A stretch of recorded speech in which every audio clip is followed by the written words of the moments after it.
지난 3년 동안 예방주사들 징글징글 맞으셨어요. 저도 미루어 짐작컨대 코로나가 지나간 것 같아요. 별로 아프진 않았고요. 열도 별로 나지 않고. 코로나가 지나간 걸 아는 것은 목소리가 조금 잠겼더군요. 그래서 내게도 코로나가 지나간 모양이다. 덕분은 예방주사였습니다. 나라에서 맞으라는 대로 다 맞았죠.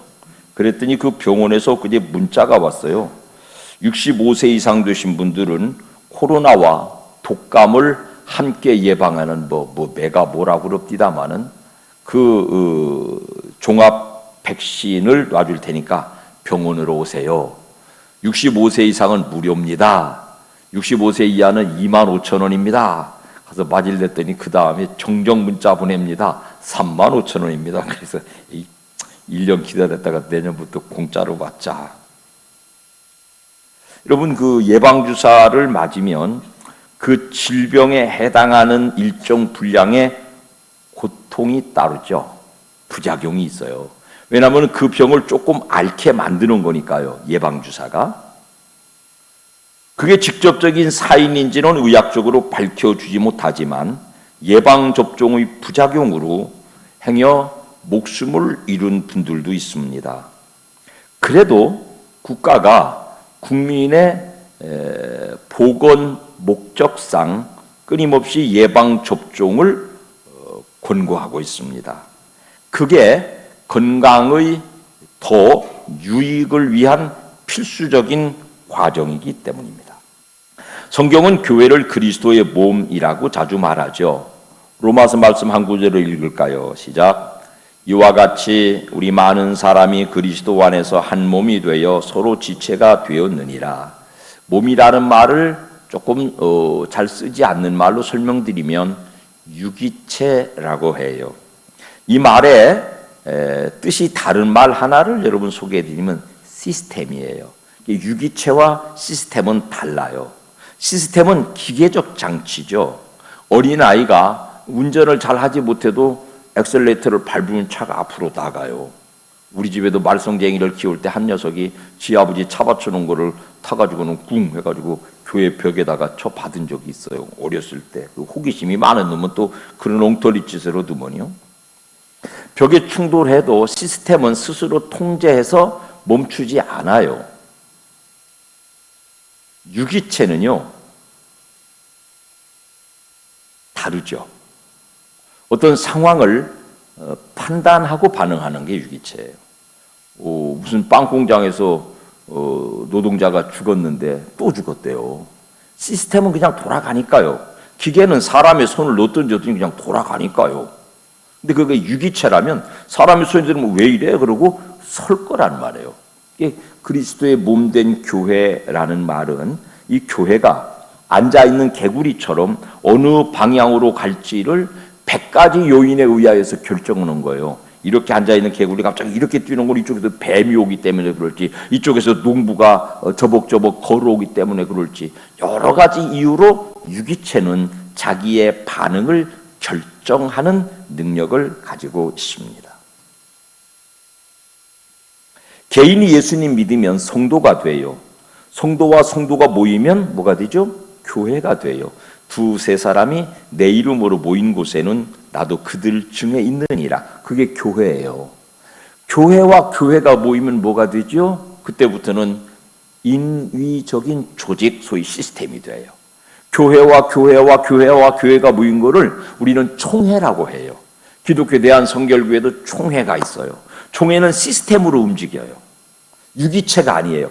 유기체적인 생명력을 잃어버렸어요. 그 총회를 유지하기 위해서 그 총회가 간직하고 있는 세상에 쓰는 말로는 아젠다, 우리로 말하면 교리, 예정설이다, 무슨 구원론이다, 이런 교리가 만들어져요. 그 교리는 반드시 시스템 속에서 배타적이에요. 나 엊그저께 어떤 분을 만났는데 통합 측 장로래요. 그러시냐고. 우리 통합 측 다릅니다. 그리고 이 성결교회 목사라도 깜보더라고요. 이렇게 쳐다봤죠. 그러니까 사람이 만들어낸 시스템, 이 조직들은요, 배타성을 가져요. 시스템이기 때문에, 그 다음에 그 시스템을 유지하기 위해서 그 시스템을 가르치는 신학교가 필요해요. 신학교가 세워지면 교회는 유기체로서의 생명을 잃어버리고 시스템으로 돌아가요. 그 교회 안에 얼마나 많은 불합리한들이 있어요. 시스템이니까, 법으로 운영되는 거니까. 교회가 정해놓은 법대로 가요, 교회가. 그러면 교회는 무너지는 거죠. 굳어버리는 거죠. 고유한 생명력을 잃어버리는 거죠. 그래서 결국 방향을 바꿔서 뱀을 피해 달아나야 되는 개구리인데, 이렇게 앉아있기 때문에 뱀이 오는 방향을 향해서 지 몸을 뛰어들어 뱀의 아가리로 뛰어들 수밖에 없는 운영이 시스템이에요. 교회는 시스템이 돼서는 안 돼요. 법을 가지고 교회를 끌어가서는 안 돼요. 교회는 유기체예요. 계획을 가지고 교회를 끌어가는 것은 일정 부분 가지고, 그 다음에는 교회는 세상의 환경, 사람의 여건, 한 개인의 상황, 이런 걸 따라서 유기적으로 움직여야 돼요. 제가 월요 예배를 열면서 한 신학자들 한 10명 정도에게 다 메일을 보냈어요. 내가 이런 계획이 있습니다. 어떨까요? 제대로 공부를 한 학자들은, 목사님, 교회가 주일에 예배하지 못하는 분들을 위해서 또 다른 예배를 만드는 것이 2000년 주일 성수해온 교회 전통에 어긋날 수 있습니다. 그렇지만 만약에 교회가 그런 교리적인 자기들의 시스템 문제 때문에 그 일을 막아선다면 세상이 그 교회를 버릴 것입니다. 이렇게 대답하더라고요. 공부를 제대로 하신 분들, 제대로 학문을, 신학이라고 하는 학문을 제대로 하신 분들의 대답이에요. 그렇지 않은 사람들은 주일 성수는 푸신난 소리 하더라고. 그럼 교회는 시스템이 아니에요. 교회는 유기체예요. 뱀이 오면 개구리가 설라면 이쪽으로 도망가야 돼요. 교회가 세상과 맞닥뜨리는 접점에서 판단해야 돼요. 그리고 교회에 나갈 길을 결정해야 교회가 살아요. 이 유기체라고 하는 교회, 그리스도의 몸의 건강성을 위해서 예방주사가 필요해요. 다시 서론에서 드린 말씀드리지만 예방주사 맞으면 부작용이 있어요. 아프기도 하고요. 그래도 맞아야 치명적인 질병에 들지 않습니다. 첫째, 아픔을 각오하셔야 돼요. 예방주사는요, 코로나 버금가게 아파요. 죽기도 하더라니까. 노아가 가져다주는 교회의 피폐함, 교회의 고난, 교회의 아픔을 사전에 방지하기 위한 일들은 교회 공동체에 아픔을 줄 수 있어요. 부작용도 주어요. 노아가 진행되는 교회에 젊음이 끼어들면 불편해요. 이래도 되느냐고 반감이 일어나요. 그 부작용을 견뎌내야 교회가 건강해져요. 쉽게 말하면 어른들이 보는 애들 하는 짓이 역겨워요. 안 맞아요. 저게 예수 믿는 거야? 라고 하는 반감이 생겨요. 그 부작용이에요. 그거 견뎌내야 그 다음 교회가 건강성 유지할 수 있어요. 각오하시기 바랍니다. 그 아멘 하시기 귀찮잖아. 동의가 잘 안 되는 일을 하시자는 거예요. 젊은 사람들 앞뒤 안 맞는 짓거리를 교회가 견뎌낼 예방주사들을 미리 맞으시기를 축복합니다. 그거 쉽지 않아요. 입맛 상해요. 비유 상해요. 젊은이들이 우리 속에 들어와야 돼요. 지금처럼 특정한 분야, 젊은이들이 새싹교회 가서 목자를 하고 찬양대원을 하고 또 교회에 힘든 일이 있으면 노력봉사를 하는 영역이 아니라, 그것만을 그들의 영역으로 지정해서 그 안에 가둬두지 말고 그들의 결정, 젊은 결정, 젊은 의견이 교회라는 몸에 들어와야 노화의 질병을 예방할 수 있는데, 다시 말하지만은 부작용이 염려가 돼요. 보시자고요. 예수님은 33, 지금 나이로 보면 청년의 나이에 인류 대속의 사명을 감당하셨어요. 33세. 세상에 나가면 40대가 되면 어떤 중요한 의사결정들을 내리는 책임자가 됩니다. 저는 정부총사를 30년째 드나드는데 지금 우리가 일회용 그 플라스틱 컵 쓰는 문제를 가지고 아주 골머리를 앓잖아요. 그 일의 실무 최고 책임자가 40대 초반이에요. 목사님 고민이에요. 뭐가 이게요 이렇게 하면 저렇고 저렇고 이렇게. 그래서 일회용 컵 그거 이제 커피 마시고 반납하면 1,000원씩 하는 그걸 막 기계를 만들어 놨더라고 청사에다. 이렇게 해보려고 그러는데 이게 업주들하고 타협이 잘 안 돼. 고민이에요. 목사님 이 사업을 위해서 기도해 주세요. 제가 그 이번 태스크포스 팀장 맡았는데요. 40대 초반이 그런 국가의 대사를 경영하는 최고 결정권자가 돼 있어요. 거대한 제국 미국을 48배 이끌어갔어요. 누구? 오바마 대통령이 흑인으로 48. 공직사회는요 60이 되면 이제 당신은 낡아서 더 이상 효용가치가 없으니까 좀 나가세요. 내보내요. 반면 현재 교회는 60이면 청춘이에요. 젊은이에요. 대부분의 결정이 그 이상의 연령대에서 이루어져요. 결정 자체가 노화되어 있습니다. 노화된 결정을 젊은이들에게 단순히 실행하라고 그러니까 젊은이들은 힘들죠. 익산에 젊은이가 없지 않아요. 싸이가 와서 물 뿌리고 노래 부르니까 수만 명이 모였어요. 있어요. 있는데 교회는 못 와요. 왜? 안 맞아 가면. 노인 양반들이 뭐라고 결정해놓고 우리더라고 그 뒤치다거리나 하라고 그러니까 누가 남아있겠어요. 다 도망가지. 믿음의 청년들이 엄중한 믿음을 가지고 교회를 지키는 마지막 한 방울 물이 남아있어요. 교회 안에. 그들이 기성세대가 결정해 놓은 어떤 일들을 실행하는 실행 도구로가 아니라 그들이 교회의 미래를 계획하고 설계하고 그들의 뜻대로 갈 수 있도록 역동성을 부르는 교회가 되어야 예방주사 맞는 거예요. 그래야 교회 다음 세대가 있어요. 욥기서 읽읍시다. 32장 6절 시작. 부수 사람 바라겔의 아들 엘리후가 대답하여 이르되 나는 연소하고 당신들은 연노함으로 뒷전에서 나의 의견을 감히 내놓지 못하였노라. 젊은이들은 결정이 미숙하고 자신감이 없군요. 구약 시대도 그렇군요. 근데 여러분 젊음의 특권 중에 하나가 뭘까? 실패할 수 있는 기회가 있다는 거예요. 그 실패가 예방주사가 되면 치명적인 질병을 막아요. 시스템 말고 변화무쌍한 젊은이들이 상황을 따라서 의사결정을 하고 실패하고 다시 돌아와서 다시 결정하고 또 실패하고 터지고 깨지고 그 길을 걸어갈 수 있도록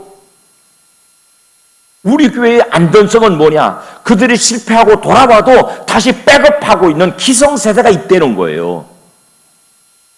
여러분들 역할이 뭐냐? 젊은 아이들이 나가서 계획하고 터지고 깨지고 실패하고 다시 할 수 있도록 든든하게 뒷받침해주고 격려해주고 박수 쳐주고 수고했어. 아이고 속상하겠다. 다시 해봐. 이럴 수 있는 자산이 여러분의 중요한 역할인 줄로 오늘 이 예방주사, 이 부작용 앞에서 마음의 다짐을 두시기를 주님의 이름으로 축원합니다. 그 배경에 기성세대가 바치고 있으니까 우리 복된 교회라는 유기체는 적어도 안정감이 있습니다. 젊은 사람들의 실패, 실수가 우리 교회 안에서 결정적인 문제가 안 될 거예요.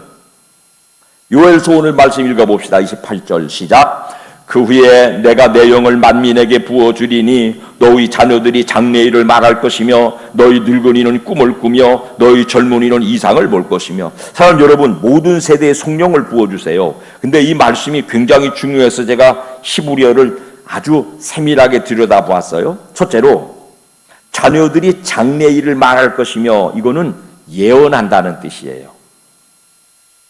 두 번째 그들이 미래의 주인이니까 미래를 설계한다는 뜻이에요.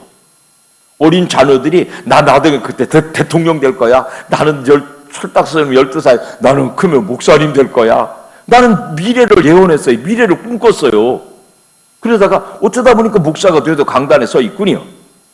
두 번째 원기를 잃고 늙어가는 노인들은 꿈을 꾼답니다. 그 꿈은요 영어로 드림인데요.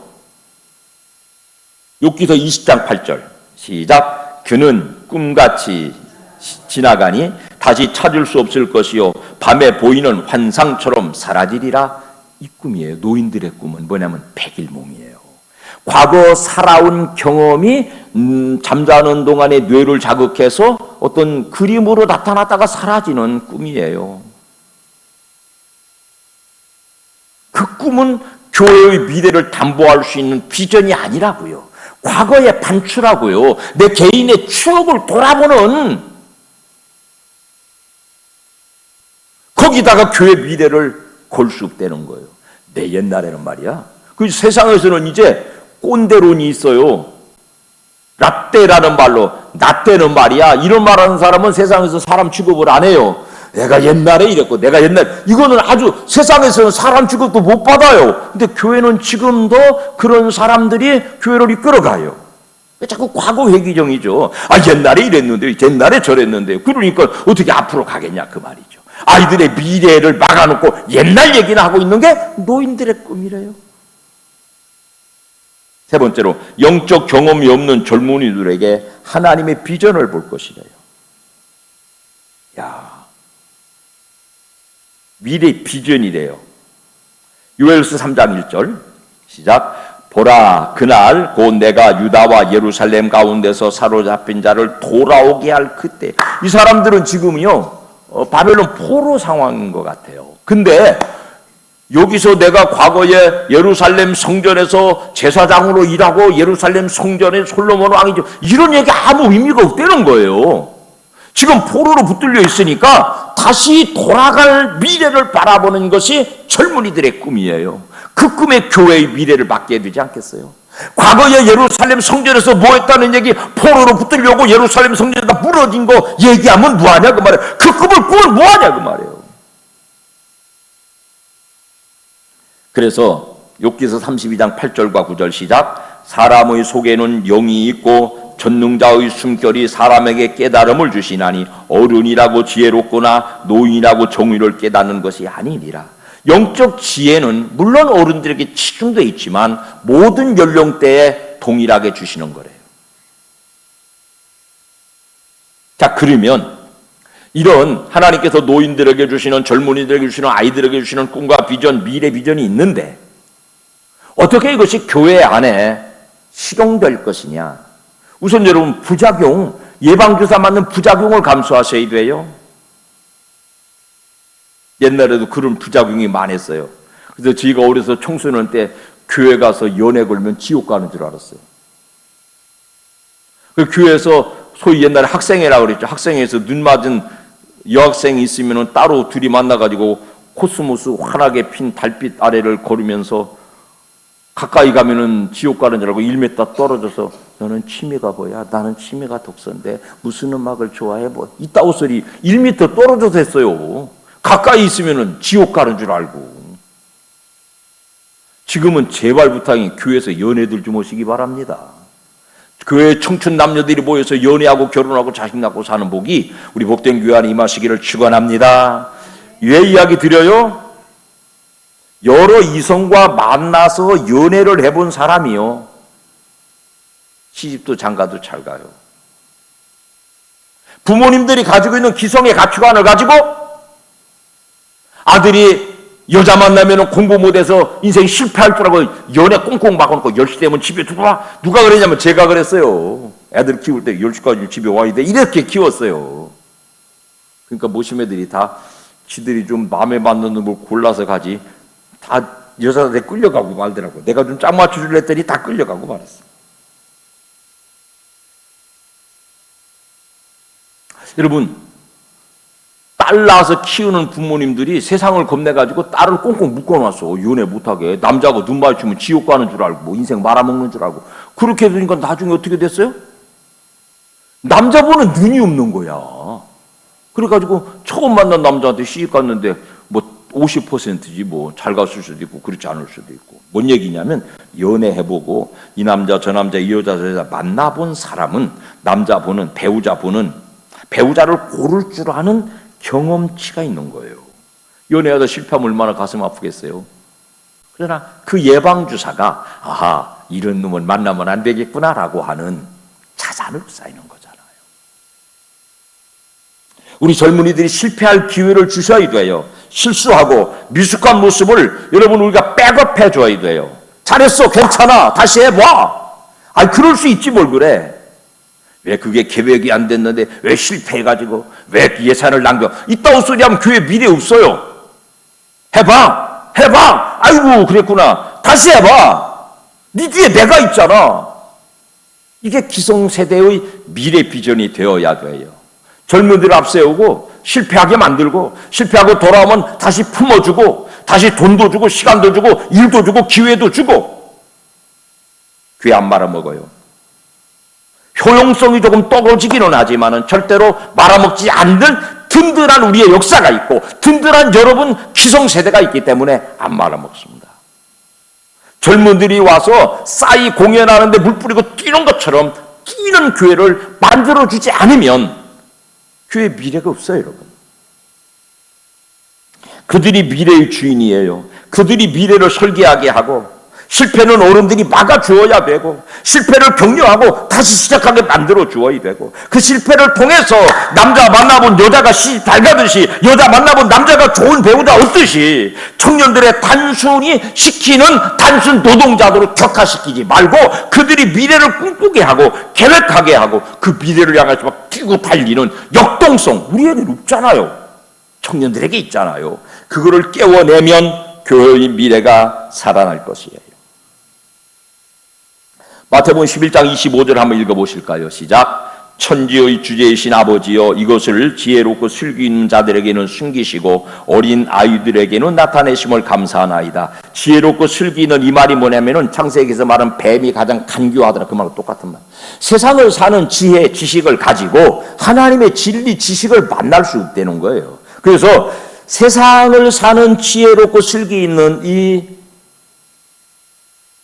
간교한 지식을 가진 어른들에게는 숨기신 하나님을 어린 아이들에게 나타내신다는 거예요.